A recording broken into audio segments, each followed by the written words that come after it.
കേരളത്തിൽ ഇതുവരെയും സംഭവിക്കാത്ത രാഷ്ട്രീയ സാഹചര്യമാണ് ഈ തെരഞ്ഞെടുപ്പ് അടുത്തതിലൂടെ നമ്മൾ കേരളത്തിലൂടെ കടന്നുപോയിക്കൊണ്ടിരിക്കുന്നത്. രണ്ട് കാര്യങ്ങളാണുള്ളത്. ഒന്ന്, കഴിഞ്ഞ 10 വർഷവും പിണറായി വിജയൻ ഈ സംസ്ഥാനം ഭരിച്ചുകൊണ്ടിരിക്കുന്നുവെങ്കിൽ പിണറായി വിജയന്റെ നേതൃത്വത്തിലുള്ള ഗവൺമെന്റ് ഈ സംസ്ഥാനത്തെ ഓരോ ദിവസവും കൊള്ളയടിച്ചുകൊണ്ടിരിക്കുന്നുവെങ്കിൽ അതിൽ ഒന്നാം പ്രതി കേരളത്തിലെ UDF ആണ്.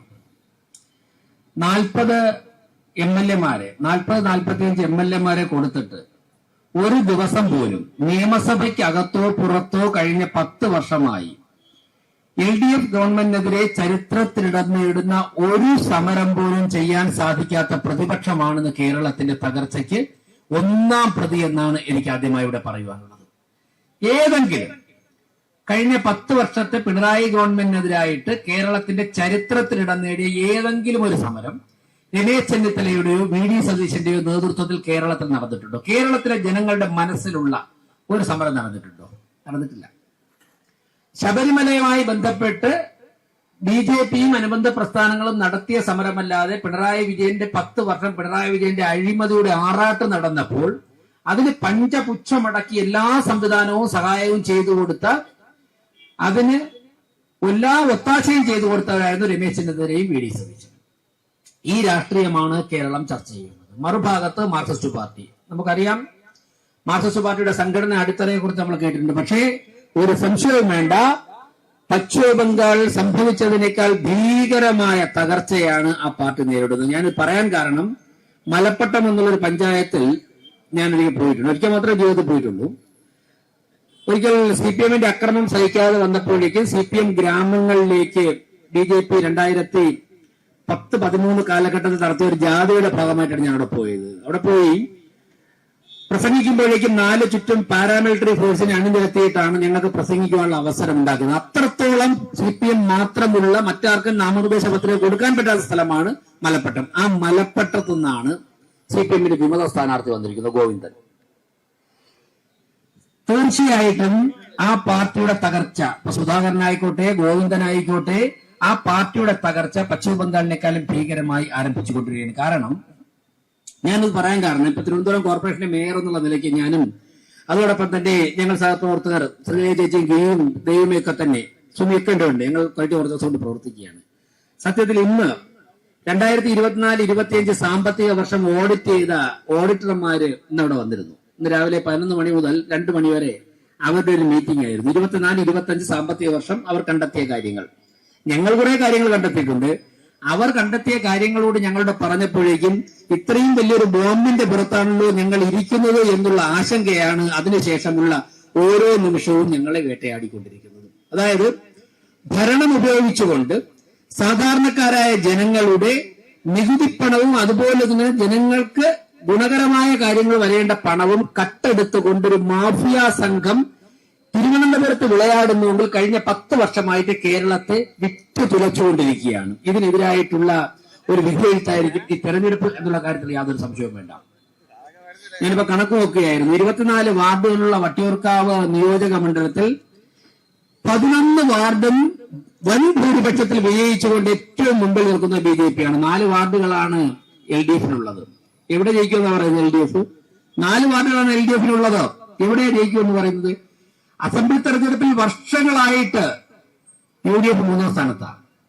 വളരെ പരിതാപകരമായ അവസ്ഥയിൽ 3ാം സ്ഥാനത്താണ്. ഒരു പ്രതിപക്ഷം പോലും വാങ്ങാൻ വേണ്ടി UDF-ന് സാധിക്കുന്നില്ല എന്നുള്ള സാഹചര്യം വന്നിരിക്കുകയാണ്. ഈ തെരഞ്ഞെടുപ്പ് തിരുവനന്തപുരത്ത് എന്നല്ല, കേരളത്തിലെ മുഴുവൻ ജനങ്ങൾക്കും ഒരു വികസനത്തിന് വേണ്ടിയുള്ള ഒരു അടിത്തറ ഒരുക്കുന്നതായിരിക്കണം ഈ തെരഞ്ഞെടുപ്പ് എന്നാണ് എനിക്ക് പറയാനുള്ളത്. ഞങ്ങൾ തിരുവനന്തപുരം കോർപ്പറേഷൻ നടപ്പിലാക്കിക്കൊണ്ടിരിക്കുന്ന സാധാരണക്കാരായ ജനങ്ങൾക്ക് ആവശ്യമുള്ള പദ്ധതികൾ, അതിന് ഒരു 4 MLA-മാരെ കൂടി ഈ കോർപ്പറേഷനുള്ളിൽ ലഭിച്ചു കഴിഞ്ഞാൽ യാതൊരു സംശയവും വേണ്ട, നിമിഷങ്ങൾ കൊണ്ട് അതിന് ചിറക് വയ്ക്കും എന്നുള്ള കാര്യത്തിൽ ഞങ്ങൾക്ക് നല്ല ആത്മവിശ്വാസമുണ്ട്.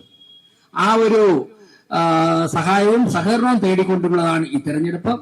അതുപോലെ തന്നെ നമ്മുടെ സ്ഥാനാർത്ഥി തീർച്ചയായും അഡ്മിനിസ്ട്രേഷൻ രംഗത്ത് കഴിഞ്ഞ കുറച്ച് ദിവസങ്ങൾക്ക് കൊണ്ട് തന്നെ കോർപ്പറേഷനുള്ളിൽ നടത്തുന്ന അഭിപ്രായ പ്രകടനങ്ങളിലായിക്കോട്ടെ, മറ്റ് ഏത് പ്രകോപനകരമായ സാഹചര്യം LDF-ഉം UDF-ഉം ചേർന്നുകൊണ്ട് അതിനകത്ത് ഒരുക്കാൻ നോക്കിക്കഴിഞ്ഞാലും വളരെ വളരെ ഇഫക്റ്റീവായിട്ട് ചുരുങ്ങിയ വാക്കുകൾ കൊണ്ട് അതിനെ നേരിട്ടുകൊണ്ട് പാർലമെന്ററി രംഗത്തും അഡ്മിനിസ്ട്രേഷൻ രംഗത്തും ഏറ്റവും കഴിവ് തെളിയിപ്പിച്ച് മുന്നോട്ട് പോകുന്ന നമ്മുടെ സ്ഥാനാർത്ഥിയാണ് ഇവിടെ ലഭിച്ചിരിക്കുന്നത്. ചുരുങ്ങിയ ദിവസങ്ങൾ കൊണ്ട് തന്നെ ഒരു MLA എന്ന നിലയിലേക്ക് ജനങ്ങൾ മനസ്സിൽ സ്വീകരിച്ചു എന്നാണ് എനിക്ക് മനസ്സിലാകുന്നത്. ഞാൻ 2 പ്രാവശ്യം മത്സരിച്ച നിയോജക മണ്ഡലമാണ് ഈ മണ്ഡലം. ആദ്യം ഞാനിവിടെ മത്സരിക്കാൻ വരുമ്പോഴേക്കും 5700 വോട്ടാണ് നമുക്ക് ഉണ്ടായിരുന്നത്. ആ തെരഞ്ഞെടുപ്പിൽ 13,400 വോട്ടിലേക്ക് എത്തിക്കാൻ വേണ്ടി സാധിച്ചു. പിന്നീട് നമുക്ക് പല തെരഞ്ഞെടുപ്പുകളിലും ഈ മണ്ഡലം ലീഡ് ചെയ്തു. പാർലമെന്റ് തെരഞ്ഞെടുപ്പിൽ രാജേട്ടനൊക്കെ നിന്നപ്പോഴേക്കും ഈ മണ്ഡലം ലീഡ് ചെയ്തു. രാജീവ് ചന്ദ്രശേഖരൻ മത്സരിച്ചപ്പോഴേക്കും ഈ മണ്ഡലം ലീഡ് ചെയ്തു. അപ്പോൾ എപ്പോഴും തന്നെ BJPക്ക് അനുകൂലമായി വോട്ട് ചെയ്യുവാൻ മനസ്സുള്ള ജനതയാണ് ഈ നിയോജക മണ്ഡലത്തിലുള്ളത്. അവരൊക്കെ തന്നെ അവരുടെ ശേഷിയൊക്കെ തന്നെ സമാഹരിച്ചുകൊണ്ട് നമുക്ക് മുന്നോട്ട് പോകാൻ സാധിക്കണം. LDFന്റെ MLA ഇവിടെ ഉണ്ട്. പ്രിയപ്പെട്ടവരെ, ആ MLA ഞാൻ ഔദ്യോഗികമായി കിട്ടിയ രേഖകളൊക്കെ തന്നെ ഒരു തെരഞ്ഞെടുപ്പ് പ്രചരണത്തിൽ അങ്ങനെ ഉപയോഗിക്കുന്നത് ശരിയല്ലാത്തതുകൊണ്ട് ഞാൻ പറയുന്നു. ഞങ്ങളിപ്പോ കഴിഞ്ഞ ദിവസം ഹെൽത്തിന്റെ കുറച്ച് HIമാരും JHIമാരും ഒക്കെ തന്നെ മേയറെ കാണണമെന്ന് പറഞ്ഞുകൊണ്ട് വന്നിരുന്നു. അവർ എന്നോട് പറഞ്ഞൊരു കാര്യം, ഞങ്ങളെ ഈ വീടുകളിൽ കിച്ചൺ ബിൽ വിൽക്കാൻ വേണ്ടി നിർബന്ധിക്കുകയാണ്. അതായത് ഒരു HIയുടെ ജോലി. അപ്പൊ ഒരാൾ പറഞ്ഞു, സാറേ സെയിൽസ് റെപ്രസെന്റേറ്റീവ്സിനെയൊക്കെ വിടുമല്ലോ വീട്ടിൽ പോയിട്ട് സോപ്പ് വേണോ ചീപ്പ് വേണോ കണ്ണാടി, നമ്മൾ കഥ അടച്ച ഉടനെ തന്നെ കേൾക്കുമ്പോൾ തന്നെ പലരും തുറന്നുകളെ. അതുപോലെ സർക്കാർ ഉദ്യോഗസ്ഥരായിട്ടുള്ള ജൂനിയർ ഹെൽത്ത് ഇൻസ്പെക്ടർമാരൊക്കെ പോയിട്ട് കിച്ചൺ ബിൻ വേണോ എന്ന് പറഞ്ഞുകൊണ്ട് വിൽക്കുക എന്നുള്ളതാണ് അവരുടെ ജോലി. കോടിക്കണക്കിന് രൂപയുടെ കിച്ചൺ ബിൻ വാങ്ങിക്കൊണ്ട് അവിടെ കെട്ടി അടുക്കി വെച്ചിരിക്കുകയാണ്, ആർക്കും വേണ്ടാത്തത്. ഇതിനെ കൊണ്ട് അടിച്ചേൽപ്പിക്കുകയാണ് ഉദ്യോഗസ്ഥന്മാരുടെ ജോലി. ഞങ്ങൾ പറഞ്ഞു, നിങ്ങൾ ഒരെണ്ണം വയ്ക്കാൻ പോണ്ട, ഇനി ആ പരിപാടിയെ നഗരസഭയിൽ വേണ്ട. അങ്ങനെ കോടിക്കണക്കിന് രൂപയുടെ അഴിമതിയായിരുന്നു. ഏതെങ്കിലും ഒരു പദ്ധതി വിജയിച്ചിട്ടുണ്ടോ? അദ്ദേഹത്തോട് ചോദിക്കണം. അദ്ദേഹം മേയറായിരുന്ന സമയത്ത് എത്രയോ പദ്ധതികൾ കൊണ്ടുവന്ന് ഫേസ്ബുക്കിൽ പോസ്റ്റ് ഇട്ടിട്ടുണ്ട്. ഏതെങ്കിലും ഒരു പദ്ധതി വിജയിച്ചിരുന്നെങ്കിൽ ഇന്ന് ഈ കോർപ്പറേഷനിൽ ഈ വേസ്റ്റ് മാലിന്യ സംസ്കരണത്തിന്റെ പേരിൽ ഈ ഗതികേട് ഉണ്ടാവുമായിരുന്നു. എത്ര കോടി രൂപയാണ് പൊടിച്ചത്? ഏതെങ്കിലും 3-4 വർഷം മേയറായിരുന്നു ഏതെങ്കിലും ഒരു പദ്ധതി, ഏതെങ്കിലും ഒരു പരിപാടി ഈ കോർപ്പറേഷനിൽ വിജയിപ്പിച്ചിട്ടുണ്ടോ?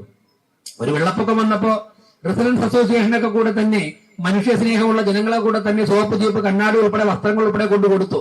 കോർപ്പറേഷന്റെ പണം ഉപയോഗിച്ചുകൊണ്ട് വണ്ടി വിളിച്ചു അതിന്റെ മുമ്പിൽ നിന്ന് ഒരു പച്ച കൊടി കാണിച്ച് അതിനെ കയറ്റി മലപ്പുറത്തോട്ട് വിട്ടതല്ലാതെ ഏതെങ്കിലും ഒരു പദ്ധതി കൊണ്ടുവന്നെങ്കിൽ ചൂണ്ടിക്കാണിക്കട്ടെ, പറയട്ടെ. വിജയകരമായി ഞങ്ങൾ നടപ്പിലാക്കിയത് ഇന്ന പദ്ധതിയാണെന്ന് പറയട്ടെ. ഈ വട്ടിയൂർക്കാവിൽ എത്ര കാലം കൊണ്ടാണ് ജനങ്ങളെ പറ്റിക്കുന്നത്? ഇപ്പൊ തിരുവനന്തപുരത്ത് കുടിവെള്ള പ്രശ്നം വരുന്നുണ്ട്. നമ്മൾ കരുതുന്നതൊന്നുമല്ല, വളരെ വലിയൊരു അപകടത്തിലോട്ടാണ് നമ്മൾ പോയിക്കൊണ്ടിരിക്കുന്നത്. അരുവിക്കരയിൽ നിന്നും വരുന്ന കുടിവെള്ളം ഇവിടെ വരുമ്പോഴേക്കും 40% ചോർന്നു പോയിക്കൊണ്ടിരിക്കുക. 40% വെള്ളം, 1 ലിറ്റർ വെള്ളം കൊണ്ടുവന്ന അരുവിക്കരയിൽ നിന്ന് 1 ലിറ്റർ വെള്ളം എടുത്തു കഴിഞ്ഞാൽ 600 ml മാത്രമേ തിരുവനന്തപുരത്ത് എത്തുള്ളൂ. എന്തുകൊണ്ട്?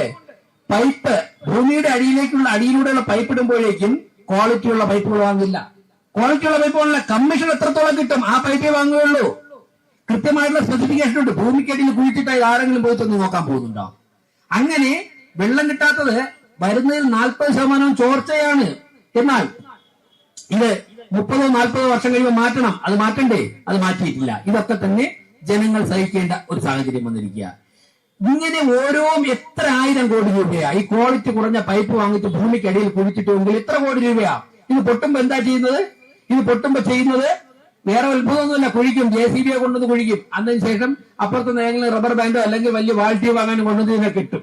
ഇത് കെട്ടിയിട്ട് പോയിട്ട് വാൽവ് തുറക്കുമ്പോൾ ഇതിന്റെ അപ്പുറം പൊട്ടും. ഇതല്ലേ നടക്കുന്നത്? ഇത് നേരിട്ട് കഴിഞ്ഞ ദിവസം അമ്പലമുക്ക് ഉൾപ്പെടുത്തി നിന്ന് ഞാൻ കണ്ടതാ. ഉദ്യോഗസ്ഥന്മാരെ ജനങ്ങൾ വിളിച്ചിട്ട് സഹായിക്കുക. പക്ഷേ പൈപ്പ് വാങ്ങി കമ്മീഷൻ വാങ്ങിയ നേതാക്കന്മാരൊക്കെ തന്നെ അതുകൊണ്ടുപോയി.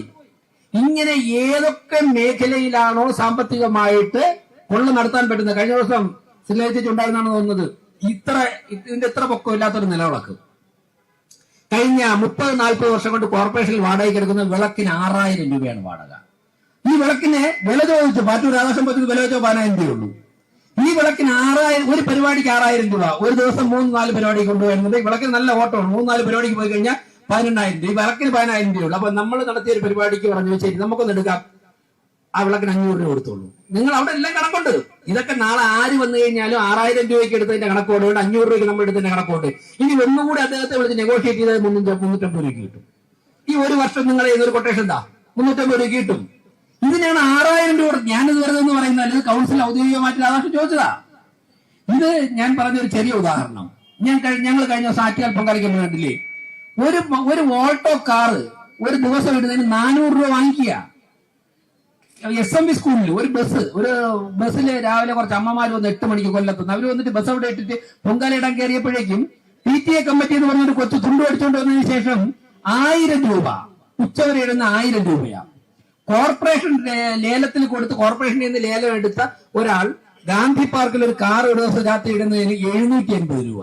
ഒരു ബെലനോടെ ചെറിയ കാർ ഞാൻ രാത്രി 12 അറിഞ്ഞു. ഞാൻ 1 മണിക്ക് അവിടെ ചെന്നിട്ട് ഈ ബെലനോടെ കാറിന്റെ ഡ്രൈവർ വിളിച്ച ആളെ പോക്കറ്റിൽ നിന്ന് അയാൾക്ക് തരാൻ പേടിയാ ഈ രസീത് തരാം. കാര്യം വണ്ടി അവര് ചീത്തായി കളയൊന്ന് പേടി. ഞാൻ അയാളുടെ പോക്കറ്റിൽ നിന്ന് രസീത് എടുത്ത് എന്റെ കയ്യിൽ എനിക്ക് 780 രൂപ. ഞാൻ ചോദിക്കട്ടെ, ഇത് ഒരു ദിവസം കൊണ്ട് സംഭവിക്കുന്നതല്ലോ. ഇത് വർഷങ്ങളായി ഇങ്ങനെയൊക്കെ ചെയ്ത് തഴച്ച് വളർന്ന ഒരു മാഫിയ സംഘം തിരുവനന്തപുരത്തുണ്ട്. ഇതിന് പലരുടെയും പിന്തുണയുണ്ട്. ഈ പേരുകളൊന്നും പറയില്ല, എനിക്കറിയാം. ഫിനാൻസ് കമ്മിറ്റിയിലുള്ളതാ, എല്ലാ രേഖകളും കാണുന്ന ആളാ. ഇതിനൊക്കെ തന്നെ തടയിടുവാൻ വേണ്ടിയുള്ള ഒരു പിന്തുണയാണ് ഞങ്ങൾക്ക് വേണ്ടത്. ഇതിനൊക്കെ തന്നെ തടയിടുവാൻ വേണ്ടിയുള്ള ഒരു പിന്തുണ ലഭിക്കണമെന്നുണ്ടെങ്കിൽ തിരുവനന്തപുരം കോർപ്പറേഷൻ ഭാഗത്ത് വരുന്ന 4 MLA ജയിക്കണം. ഇവിടെ കോർപ്പറേഷനിൽ അഴിമതിക്കും അരാജകത്വത്തിനുമെതിരെ പോരാടി പുതിയ വഴികളിലൂടെ ഞങ്ങൾ യാത്ര ചെയ്യുമ്പോഴേക്കും രാഷ്ട്രീയമായി ഞങ്ങൾക്ക് പിന്തുണ കിട്ടണമെങ്കിൽ ശ്രീലേഖയെ പോലെ, വി മുരളീധരനെ പോലെ, അതുപോലെ തന്നെ രാജീവ് ചന്ദ്രശേഖരനെ പോലുള്ളവർ നമുക്ക് വേണ്ടി ശബ്ദിക്കുവാൻ വേണ്ടി നിയമസഭയിൽ ഉണ്ടാകണം. കേരളത്തിന്റെ ഭരണത്തിന് നേതൃത്വം കൊടുക്കുവാൻ വേണ്ടി BJPയുടെ നേതൃത്വത്തിലുള്ള ഗവൺമെന്റ് ഉണ്ടാകണം. ആരാധനായ നരേന്ദ്രമോദി ഉൾപ്പെടെയുള്ളവർ തരുന്ന പിന്തുണ കേരളത്തിലെ സാധാരണക്കാരായ ജനങ്ങൾക്ക് പ്രയോജനപ്പെടണമെങ്കിൽ, അവരുടെ നിത്യജീവിതത്തിൽ പ്രതിഫലിക്കണമെങ്കിൽ അത്തരത്തിലുള്ള ഗവൺമെന്റ് ഉണ്ടാകണം. പ്രിയപ്പെട്ടവരെ, ഞാൻ ദീർഘിപ്പിക്കുന്നില്ല. അതിനനുകൂലമായിട്ടുള്ള ഒരു സാഹചര്യമാണ് ഉണ്ടായിക്കൊണ്ടിരിക്കുന്നതെന്ന് പറഞ്ഞുകൊണ്ട് വരാൻ പോകുന്ന 20 ദിവസം വട്ടിയൂർക്കാവ് മണ്ഡലത്തെ സംബന്ധിച്ചിടത്തോളം വളരെ ധാരാളമാണ്. നിരവധി തെരഞ്ഞെടുപ്പുകൾ പ്രവർത്തിച്ച് നിരവധി പേരെ വിജയിപ്പിച്ച നല്ല ജനസ്വാധീനമുള്ള, ഞാനിപ്പോ എന്റെ വാർഡിൽ കൊടുങ്ങാനൂർ വാർഡിൽ മത്സരിച്ചപ്പോൾ ഞാൻ പറഞ്ഞു, അവിടേക്കുള്ള നമ്മുടെ സാധാരണ പ്രവർത്തകരുടെ, അവിടെ മാത്രമല്ല ഈ വട്ടിയൂർക്കാവ് മണ്ഡലത്തിലെ നിരവധി ഭാഗങ്ങളിലുള്ള വാർഡുകളിലെ പ്രവർത്തകർക്ക് ഓരോ വീടുകളിലുമുള്ള സ്വാധീനം മാതൃകാപരമായിട്ടുള്ളത്. അത്രത്തോളം സ്വാധീനമുള്ള പ്രവർത്തകരാണ് നമ്മുടെ സംഘടനയുടെ സ്വത്ത്, സംഘടനയുടെ അസറ്റ്. അവരെയൊക്കെ തന്നെ വളരെ നന്നായിട്ട് കോർത്തിണക്കിക്കൊണ്ട് നമ്മുടെ മണ്ഡലം കമ്മിറ്റികൾ പ്രവർത്തിക്കുന്നുണ്ട്. നല്ല ശക്തമായിട്ടുള്ള ജില്ലാ സംസ്ഥാന നേതൃത്വം ഇതിനെ ഈ തെരഞ്ഞെടുപ്പ് പ്രവർത്തനം കോർഡിനേറ്റ് ചെയ്യുന്നുണ്ട്. അവരുടെ ഒക്കെ തന്നെ നമ്മളുടെ ഒക്കെ തന്നെ കൂട്ടായ്മയോടുകൂടി വളരെ വലിയൊരു വിജയം നമുക്ക് ലഭിക്കും. അതിനുള്ള ഒരു ക്ഷേത്രമായി മാറട്ടെ ഈ ഓഫീസ് എന്ന് പറഞ്ഞുകൊണ്ട് നിർത്തുന്നു. നന്ദി, നമസ്കാരം.